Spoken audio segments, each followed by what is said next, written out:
Welcome to M&M Sports Podcast number 76. Tonight, we have a little variety. Little college basketball, of course, some Royals, and also Husker baseball, who is currently ranked number 19 in the country.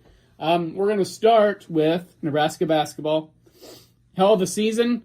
Nobody, and I mean nobody, wanted to see the season come to an end at the hands of the Iowa Hawkeyes, but that's the way it played out. Brian, it shouldn't diminish what Nebraska accomplished this year. Best season in the history of Nebraska basketball. No, anybody who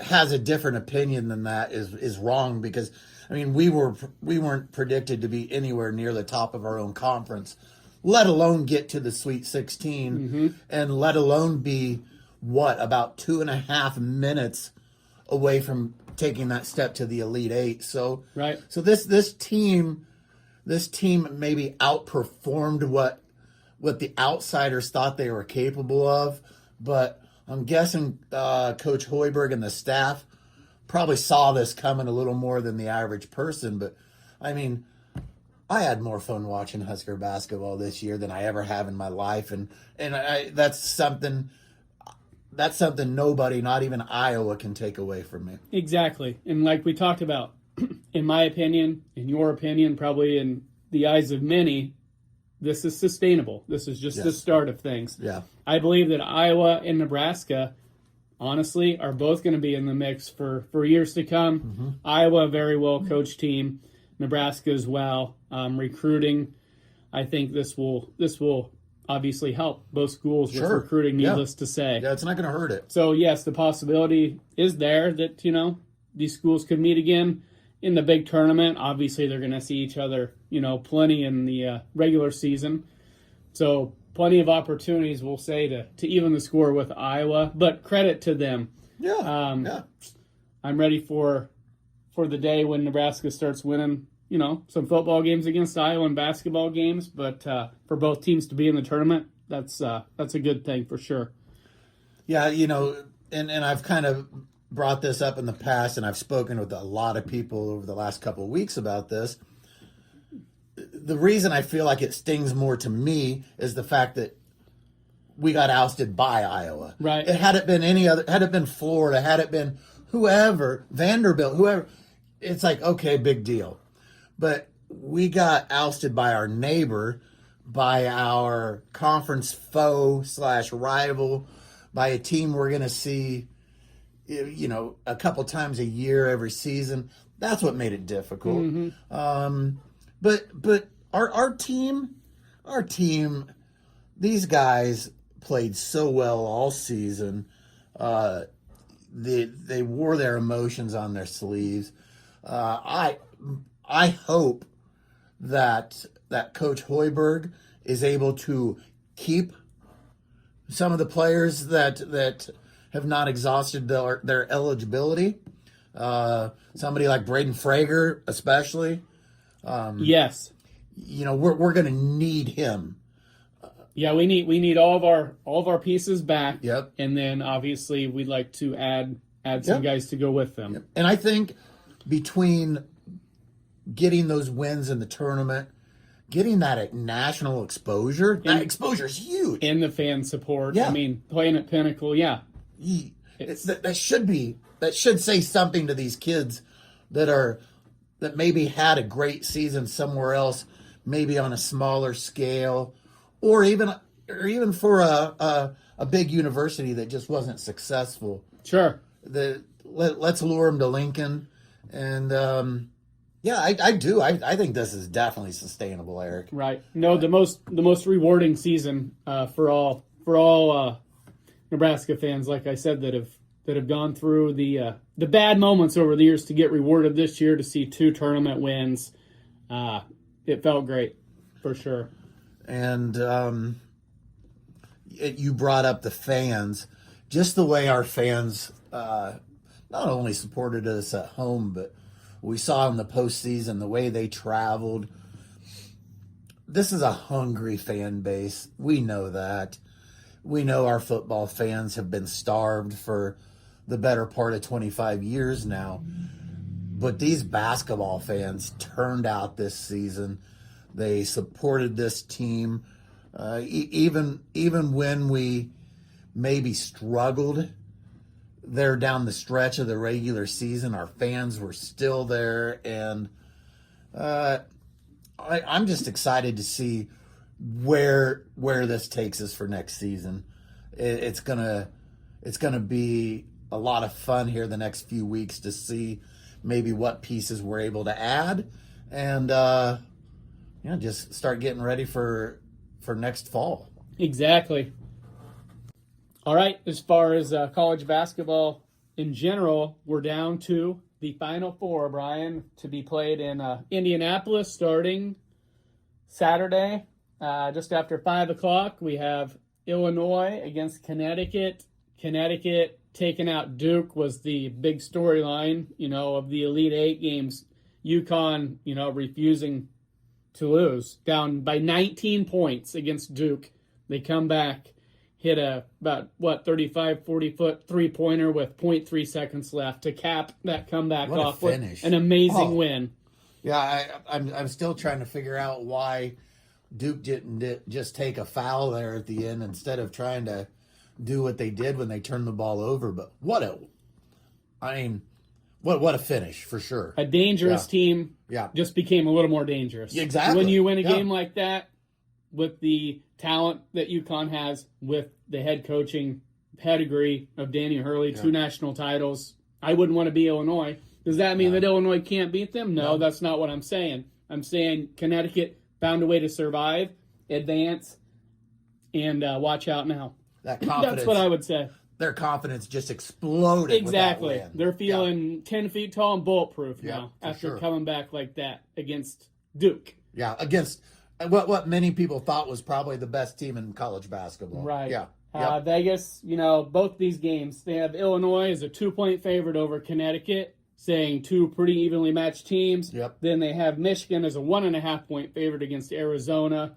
In a lot of people's eyes, I suppose the winner of the Michigan-Arizona game would probably be the favorite in the championship. Yep, I would say you're right. But, could Illinois or UConn win it? Well, yes, they sure as hell could. Any of these 4 teams left could win it. It's just Michigan and Arizona at times this year, those 2 teams, more than any, have looked unbeatable. They're on, you're not beating them. Yeah, you're right. They have. But any of these teams on any given night, it's a coin toss. It really is. That it just who steps up, we've seen it with college basketball this year.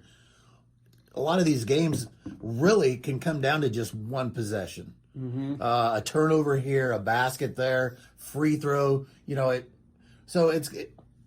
think these are 4 great teams to have down the stretch. Right. I mean, should be 2, very competitive games. I don't see a blowout, but no. Sometimes you don't see them. No, they're right. Hard to predict. Yep. But no, these should be two fun games to watch. That's what I'm saying, for sure. I'm sure coaching and little things here and there are probably going to make the difference in these 2 games. I'm not telling anybody anything they don't already know. No. As a fan, I'm rooting for an all Big Ten championship. Just for the Big Ten. Sure, and I'll lay this out one more time. You have Arizona. They last won a title 30 years ago.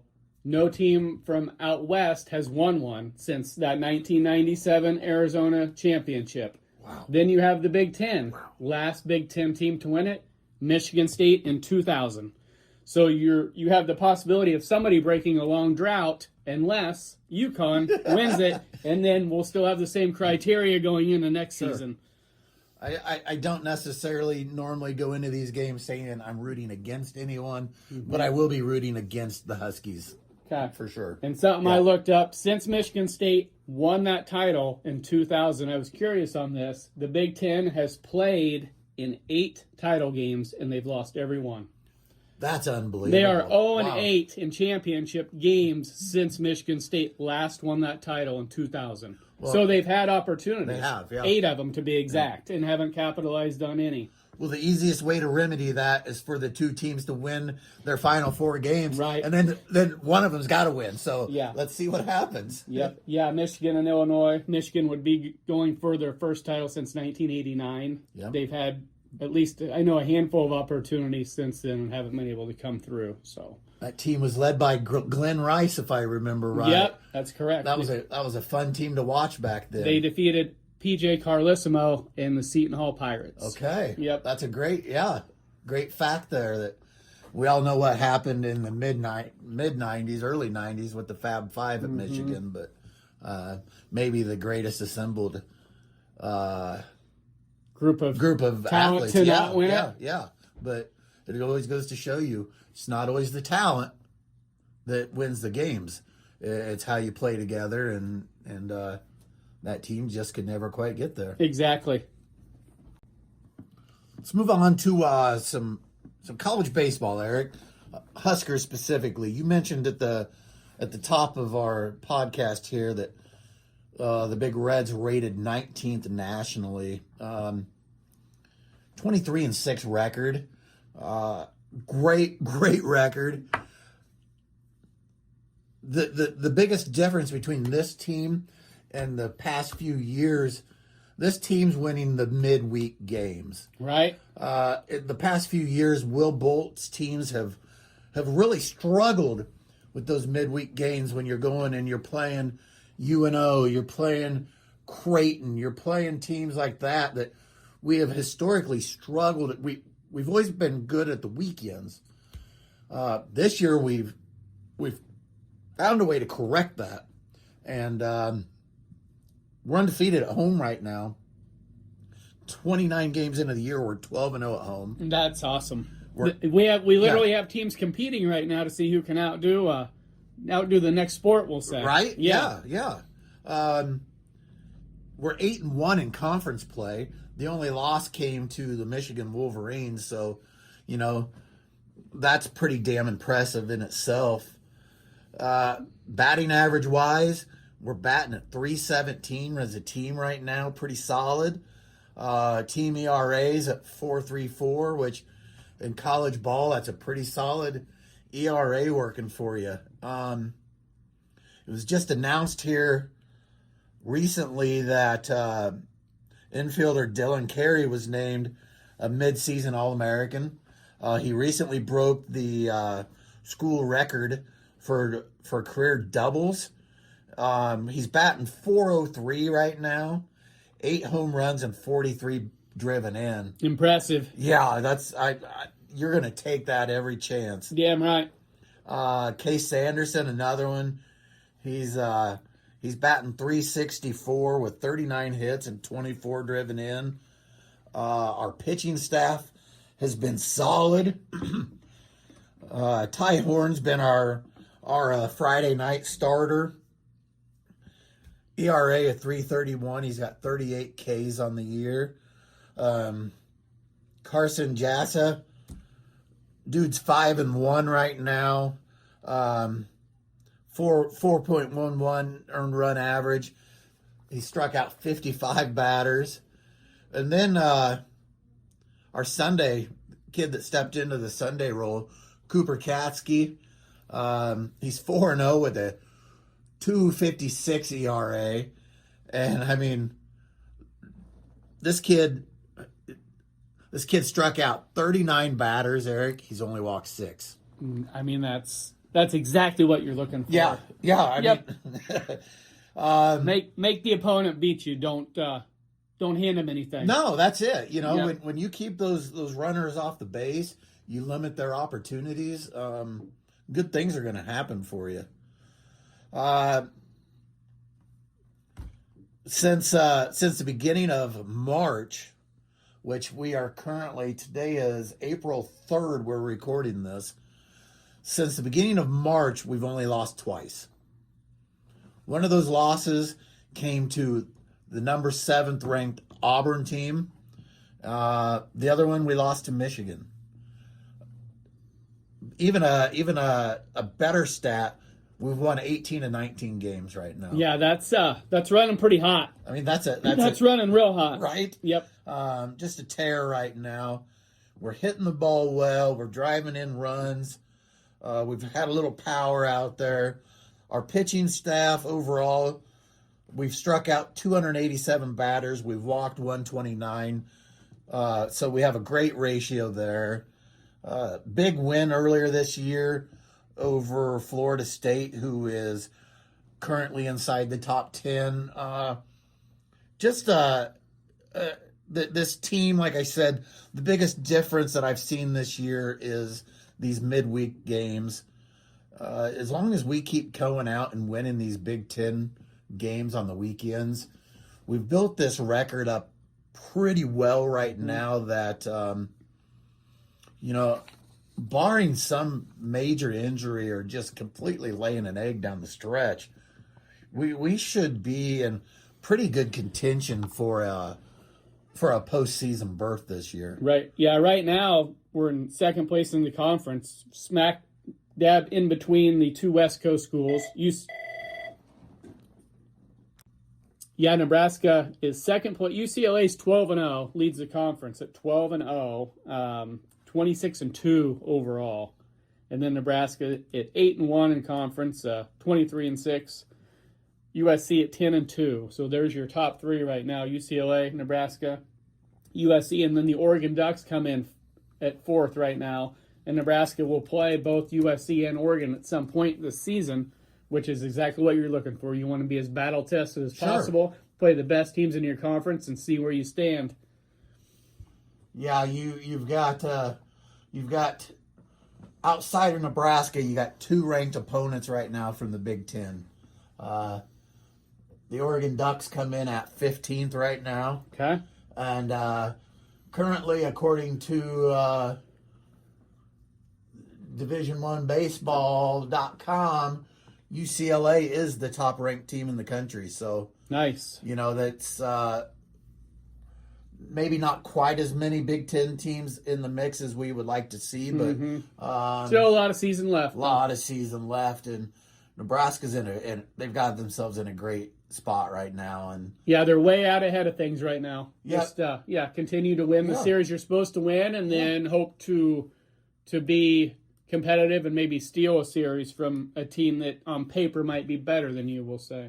Yeah, like you've nailed that on the head. I'm going to say probably the rest of this season, outside of that trip to Oregon, we're going to be favored in most of these series. Right. USC comes to Lincoln, so that's going to be a benefit. But against Minnesota, Ohio State, Illinois, these teams coming for these series, Penn State, Nebraska's probably going to be favored in most of these. So if you win, like you said, if you win the ones you're supposed to, sneak one out here or there, we're going to be in a great spot heading into that Big Ten tournament, and hopefully, potentially, for the NCAA tournament. It would be great to get back to those days when we were good enough to where we host one of those regional sites. Yeah, maybe even go on to host a super regional. That'd be fun. That'd be fun. Let's get it all going right now. Yeah. Yep. Got basketball where we want it. Baseball's looking really good. And, football, we're hoping for good things for sure. Let's ride that wave of optimism and see what happens here on out. You bet. All right, Royals up and going, Brian. Currently at 3-3. Is it early? You're damn right it's early, but they haven't buried themselves yet. No. Did I think that was going to happen this year? No. But we've talked about how the Royals are historically slow starters at times. Yes. It's all about doing your best to survive March and April, and generally if they do that, they're going to be right there in the mix. So no, 3-3. Missed opportunity in Atlanta where they could have won 2 out of 3. They bring Estevez in late. There were red flags, many red flags throughout spring training. His velocity was down in spring training. In the WBC, the Dominican Republic did not use him So there was plenty of warning signs there. First opportunity, he falters, and at the same time takes a line drive off of his foot, which currently has him on the IL.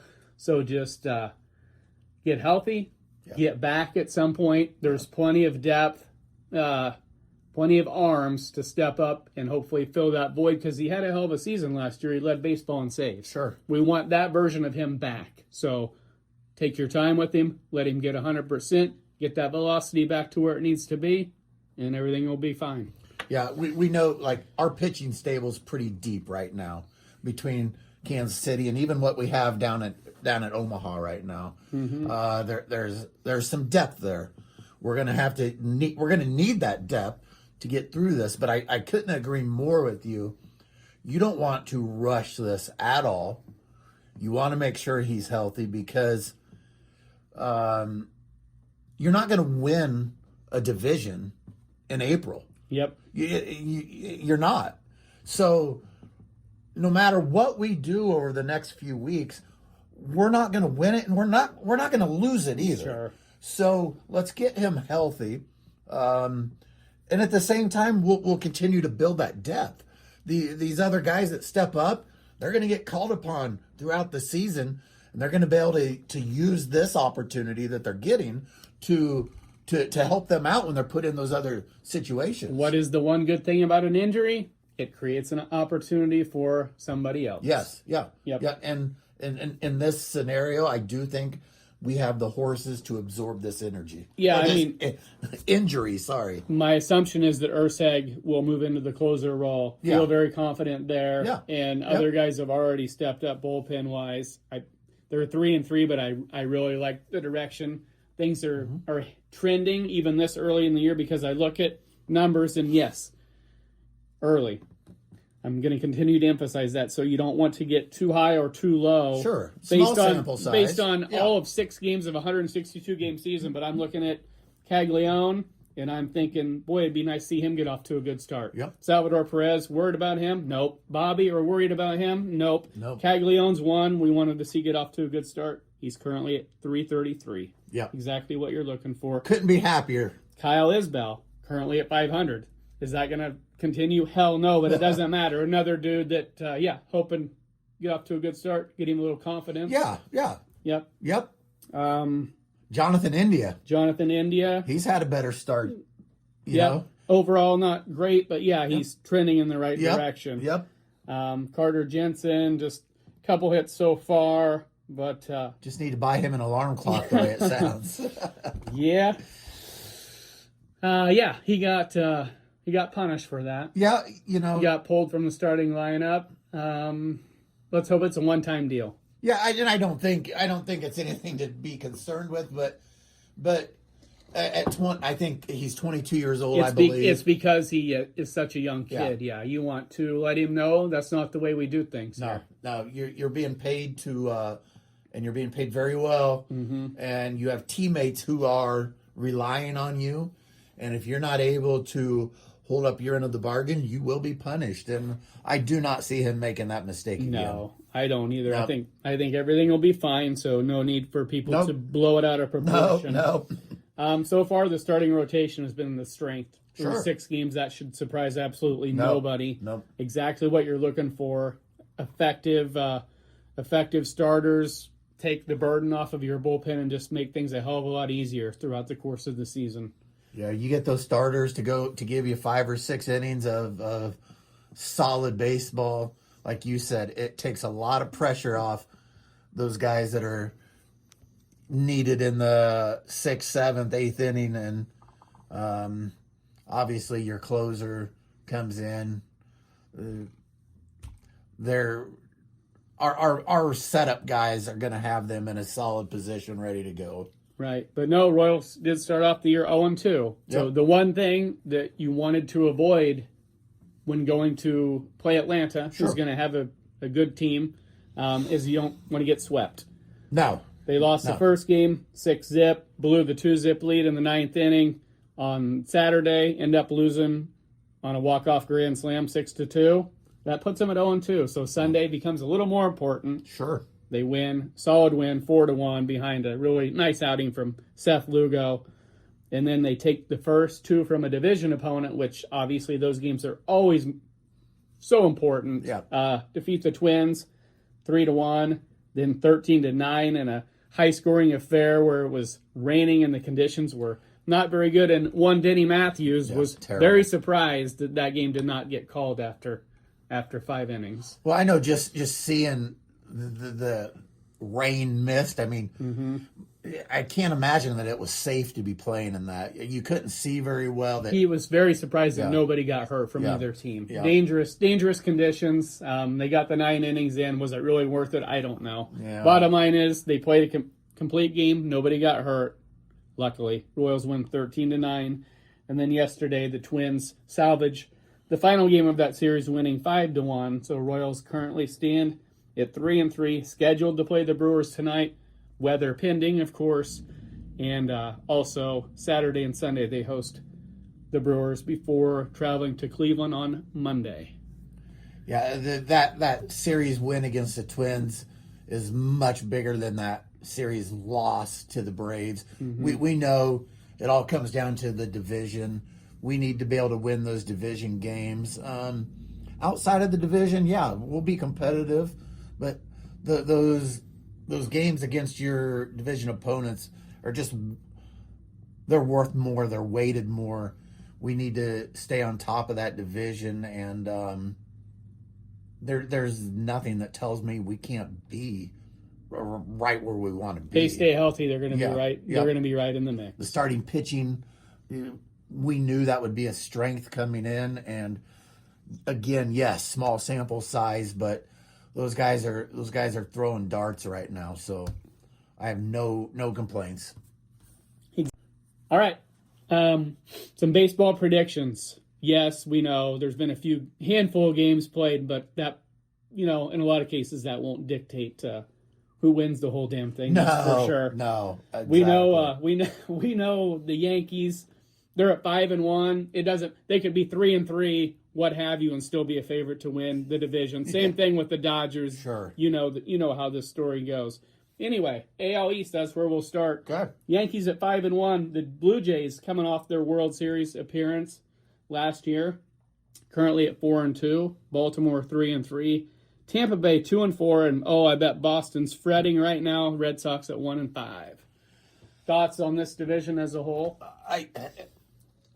I find it very hard to pick against the Yankees, Eric.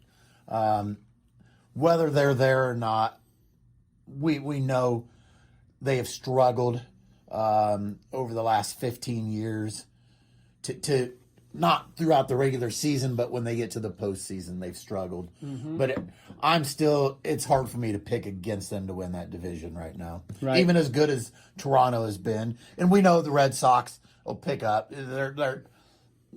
They're Boston. They're not going to lay an egg this year. Yeah, as much as it pains me to say it, yes, I would have taken the Yankees before the season. Sure. For sure. Yep. And then, Toronto, they would be a playoff team in my opinion as well. Yeah. And I would have picked Boston to finish third, and I'm going to stick with that. Yep. I'm going to stick with that. Those would be my top 3 in that division. Yep. All of those teams with strong possibilities of making the playoffs. Yep, for I sure. agree. And then the American League Central, Cleveland currently stands at 4-3. Royals at 3-3. Detroit Tigers at 2-4. The Twins 2-4, and White Sox 1-5. Before the year, we talked about it. Cleveland, Kansas City, and the Tigers pretty evenly matched. Yeah. I mean, Tigers and the Royals theoretically have more talent than Cleveland, but it doesn't matter. Cleveland overachieves almost every season. Always in the mix. Yeah, they always have. Always in the mix. Yep. Right now, you know what? I say the Royals win the division. Okay. And I usually don't pick my teams, but I'm going to. Yeah. I like the moves they made in the offseason. I thought, like I said, that they might have gained just a little bit on Detroit, even with the big splash that Detroit made bringing in a stud pitcher. So. I'm going to go with Detroit, Eric, as much as that pains me to do. But I do think the Royals are very close, and I think they get in on a wild card. Okay. Yeah. I'm gonna go with that. And then American League West right now, Houston is at 5-2. How they've been good for years. I mean, Yeah. going back to, the Royals took them out in 2015 in the playoffs. They're there almost every season. Yeah. They've kind of figured that out, and they have been extremely. They've just put together some really good teams every year since then. And then Texas Rangers at 4-2, the Angels at 3-4, the Mariners at 3-4, and the Sacramento Athletics currently at 1-5. Astros, yeah, a person would look foolish if they said nope, they're not going to make the playoffs. Yeah. So yeah, I'm going to go with them until one day they don't make it, and I'm going to say Texas gets in as well. I think definitely I'm going with your Astros. I'm going to throw Seattle in the mix. I think a lot of people probably would. Yeah, I'm going to throw them in the mix there. I think they definitely have a shot of being there. I like Skip Schumacher, Texas new manager. I think that dude just knows baseball. That's the reason I'm picking them over Seattle. Yep. That would be my reasoning, my logic on that one. Makes sense to me. And then you go to the NL East. That division is freaking loaded. Right now, the Marlins are at 5-1. Everybody saw that coming, right? In a division with Atlanta, the Phillies, and the Mets. Yeah. I assume they will regress a little bit. And if I had to pick a team before the year, I would pick Philly, I think, and the Mets a close second. Okay. Atlanta third, and all three of those teams getting into the playoffs. Okay. I think that is a strong division. That's a strong division. And Marlins right now, like I said, are in first. I assume they'll come back to the pack at some point. So yeah, any thoughts on that division? I'm gonna go with the Braves in this division. Okay. I think they have a good shot there. I think Philly. I'm not going to go with the Mets because I think they just have had a history of underperforming. And they're fun to root against. And they are fun to root against. So I'll go with the Braves and Philly. Okay. Yep. NL Central, Brewers currently at 5-1, coming to KC, like we said, be a good challenge. Mm-hmm. Cardinals are in a rebuild. They really are, but they're currently at 4-2. They've taken a little step back here the last year or two. Haven't been the Cardinals that everybody's accustomed to. And then the Cubs, they should be right there in the mix. They're at 3-3. The Reds at 3-3, and the Pirates at 3-3. I'm going to say, even though the Brewers are currently at 5-1, I'm going to say the Cubs win this division. And I've got the Brewers getting into the playoffs as well as a second-place team. I'll just take those two out of that division to make the playoffs. I 100% agree with that. Okay. I think the Cubs will rise to the top, but I want to see Milwaukee stay in the hunt, and I think they will. Sure. Yep. And then the National League West, the Dodgers are already in the playoffs, basically. You go ahead and put them in. So it's just a matter of who else you're going to take out of that division, if anyone. Right now, the Dodgers are at 4-2. Arizona and the Giants both at 3-4, and the Rockies and the Padres currently stand at 2-4. Yep. Dodgers win the division. Who gets second place in this division, Brian? Any thoughts? You're wide open here because I don't think another team in this division is going to get in. But I would go with the Giants probably coming in second in this division. Okay. That's where I'm going. I think a lot of people would probably take the Padres to get in as well, but I'm like you. I'm going to take San Francisco as a little bit of what I would call a little bit of a surprise to finish ahead of San Diego. The Dodgers. My goodness, the roster that they've put together. They can withstand an injury or two with the depth that they have. Definitely withstand an injury, and until somebody knocks them down, they're gonna be on top of that division. That's until somebody takes it from them. They're there. Yeah. So those are our early season thoughts, predictions. It'll be fun to maybe beginning of May to go back and look to see where these teams are, to see what's changed in a month's time. Mm-hmm. Because yes, again, it is extremely early. And we'll see some injuries here over the course of the next couple of weeks. Oh yeah, it always happens. Yep. Just a matter of, like we talked about, depth. Yeah. Which teams can afford to take on a couple injuries and still survive? Sure. So And Framber Valdez was the pitcher that Detroit signed. okay. The big splash. Well. 3 years, $115 million. Former pitcher for the Astros, pitched in a lot of huge games. But even with that big move and bringing back Justin Verlander as a secondary move, I still feel like the Royals might have gained just a little bit with the numerous moves that they made. I hope you're right. We've talked in the past, last week, I believe, about, people like Miguel Garcia stepping up, carrying over that momentum from the WBC. He's going to be a huge cog. Can Jack Caglione continue, if he can stay around that 280 to 300 batting mark, he's going to have a super successful year if he can maintain those numbers. I'm going to continue to link Caglione and Jensen together. Yes. I just think the combination Yep. of those two, if you can get some big-time production out of one of those two dudes, that's going to be fantastic. Yep. If you happen to get production out of both, watch out. Yeah, I love that. Very well said. That's all I got for this week, Eric. Yeah, I feel like we covered quite a bit. It's the time of year now. Basketball will be done Monday night. The national championship will take place. From there on, we will switch gears and really gear towards baseball for a while. Baseball with a touch of football for sure. Yep. Yeah. Oh yeah. Because we've got some we got some NFL signings Yep. going on here. Things happening. Yep. Some things to address that we've kind of put on the back burner until we're at that point. So Based mostly on Nebraska and the run they had. right. So if you don't like it, you can blame Nebraska basketball and what they accomplished. I'm this sure year. they'll be happy to take that I blame. know, for sure. Well, we'll be back next week. Thanks for listening and keep tuning in. Yep, have a great day.